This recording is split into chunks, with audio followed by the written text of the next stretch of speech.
This is NBA Today, hosted by Malika Andrews, live from Los Angeles.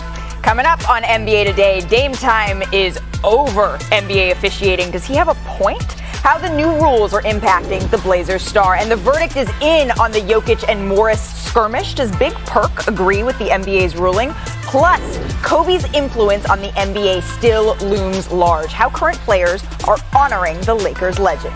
NBA Today starts right now.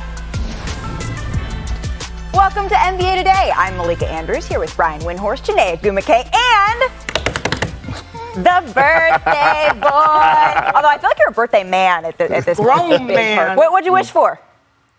Hang out with us. Peace. Yeah. He said peace. Or peace. Peace. Or peace. That's what I wish for. Look, after you have 4 kids and all of them birthdays a month or 2 before yours, once you get to yours, you're like, all right, let me just chill. All right. Malika, carry on. Carry on. Happy birthday, Perk. Yeah, happy birthday, Big Perk. Do you want to go coast to coast on your birthday? Let's run it. Let's do it. Let's get it, as Big Perk would say. So we Let's can get start it. in our backyard with Paul George leading the Clippers to a win over the Blazers with his 5th straight game with 20 points, 5 rebounds, 5 assists. That ties Blake Griffin for the longest such streak in Clippers history. Janae, what do you think of his play this year? I mean, this is exactly who he is. He knows how to be a number one, but they're better with, having Kawhi Leonard. But overall, I mean, this is what he does, especially in the regular season. I think he'll carry this over in the postseason. All right, speaking of over, let's go over to Philly. Tyrese Maxey scored a season-high 31 points, but it wasn't quite enough because Giannis erupted for 31, 16, and 4 assists. The Bucks outscored the 76ers 27-16 in the fourth quarter after trailing entering the period. Perk, what'd you think of Giannis last night? He took over the game, dominating, getting to the paint, and that Euro step is wicked, and he would not be denied. I said it before the season, I'm saying it now. Best player in the NBA. No rest for the Wicked, no rest for the Jazz. They remain the only undefeated home team by defeating the struggling Hawks, who have their first 5-game losing streak since December of 2019. Trey and Herter combined for 55 of Atlanta's 98 points. Shanae, more about the Jazz, more about the Hawks. Absolutely more about the Jazz. They're making music. They're taking notes. I love what they're able to do, picking up exactly where they left off. I see what you did there, making notes. And Nikola Jokic was suspended 1 game without pay for forcefully pushing Markieff Morris in the back on Monday. He will miss tonight's game against Indiana. Morris, meanwhile, was fined $50,000 for his flagrant 2. Jimmy Butler was fined $30,000 for attempting to escalate that altercation. Morris is also going to miss tonight's game against the Lakers with whiplash that he sustained during that incident. So 1 game for Jokic, 1 game without Markieff, unrelated to that just because he's hurt. Jimmy Butler and Markieff both got fined. I want to get your reactions to these rulings since he's the birthday boy. Let's start with you. It was fair. It was fair. I mean, look, I'm so happy. The NBA is getting back to what it used to be, physicality. Now, as a former guy that used to get in a lot of altercations, I kind of like a little beef. You know what I mean? Okay. Let's make hamburgers. So it was fair. Oh, I mean, it could have been a lot worse, but things happen. Look, it's getting physical. It's getting chippy. This is what we like to see. You're making hamburgers. Some people I like to make Beyond Burgers.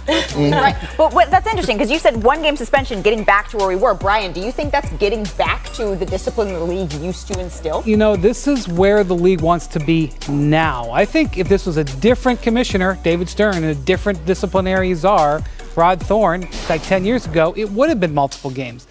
But the league is happy with the physical play. They don't want guys hitting people in the back. Thank you. That's not ideal. But they like where the league is going right now. They like the fact that the scoring is coming down. They like that there's not as much flopping going on, that there's more contact happening. And so while I definitely think they had to make a statement here that you can't hit somebody in the back, they just wanted it to say, listen, you can go a certain stage, but you can't go too far. Because they've gone so far as to even have a press conference and say, hey, the fouls are down, the physicality is up, thumbs up. Yeah, we all know that this was not the right move. Like, as a player, it's face to face. Like, if you're going to have a beef with me, I got to look you in the face. You want to see you eat the hamburger. Exactly. Right. But I think by the letter of the law and the letter of the book, this was the absolute right call. I mean, unnecessary, excessive contact, flagrant 2, ejected, and fined. And then Jokic took a step further, and that was completely out of control. And so getting that suspension makes sense as a next step escalation of the situation. But more importantly, I mean, the picture of the Heat in the hallway afterward, I thought that was quite interesting as well. Incredible photojournalism from the Denver Post, and we talked about it, though. We talked about this elevated physicality, right? This is what the league was kind of hoping to have things shift back out when they were changing some of these rules, right, guys? So we mentioned at the top of the show, but the Blazers lost to the Clippers last night. And after the game, speaking of these rules, Damian Lillard became the latest star to voice his displeasure with these new rule changes. So take a look here. You can see there's Damian Lillard. Hello. After this, he's arguing with referee Tyler Ford after this no call on a drive during the third quarter. So check it out. Still chatting a little bit. Said I got hit on the arm. I really did. Look, I got hit on the arm. And then when he walked off the floor at the end of the game, Lillard was pointing at Ford, kept talking to him. Dame was asked about why he was so angry, what he was saying after the game. I feel like the way the game is being officiated is unacceptable. I don't want to go too deep into it so they make a big deal out of it, but the explanations, that's getting missed. I mean, come on, man. I'm not even a player that I felt like coming in, the rule change wouldn't affect me because I don't do the trick to referees. I don't do the trick plays. And it just is unacceptable, man. Okay, unacceptable. So strong words from Dame last night. Sinead, but does he have a point? He does have a point, and I want to sort of take you into what happened last season because Dame last season was going to the line about 7 times a game. This year, it's 3. Now, a lot of people are seeing those shifts, the James Hardens, the Trae Youngs, a lot of the guards around the NBA. But the reality is people know Damian Lillard is not someone that's hunting for fouls. He plays physically, and he plays fair. And I think that's an adjustment, and what really hurts him to some degree. The teams that have been able to weather this storm, especially with the guard play, they've had a strong supporting cast to give those stars a little bit more room to see the rim. You're thinking about the Warriors, supporting cast that showed out at the start of the year. James Harden, who had to deal with it, has Kevin Durant every night. And so for Dame, he probably ends up having, CJ is super talented, but we know how much he has put his heart and soul year and year into this league. So I see why he's being a little bit more vocal, why the adjustment hits him a little different than the rest of the league. Well, I just see his frustration building up. When you think about all the rumors, you think about how Dame has struggled and getting his shot off. And, here's the thing that I have to say. I'm a huge Damian Lillard fan. I think he's must-see TV. He's box office. But all the guys that are complaining about the way that the officials are officiating the game kind of bothers me because what he should be talking about is their defense. Like, you think about Trae Young and the Atlanta Hawks, they're struggling, right? Their defense is not there. You think about the Portland Trail Blazers, their defense is not there. You look at around the league, it's affecting a lot of guys, but 2 guys that is really not affecting? Kevin Durant and Steph Curry. Why? Because they played in both eras, so they know how to adjust their games. Matter of fact, Steph Curry say, I embrace this. You know what, though? Lillard's getting hit kind of on a double whammy here. Because in addition to the fact that he's not getting the calls, the new ball seems to be affecting him more than other players. Here's why. 3-point shooting is down about 5% this year. But 3-point shooting over 25 feet is down 10%. This is Logo Lillard.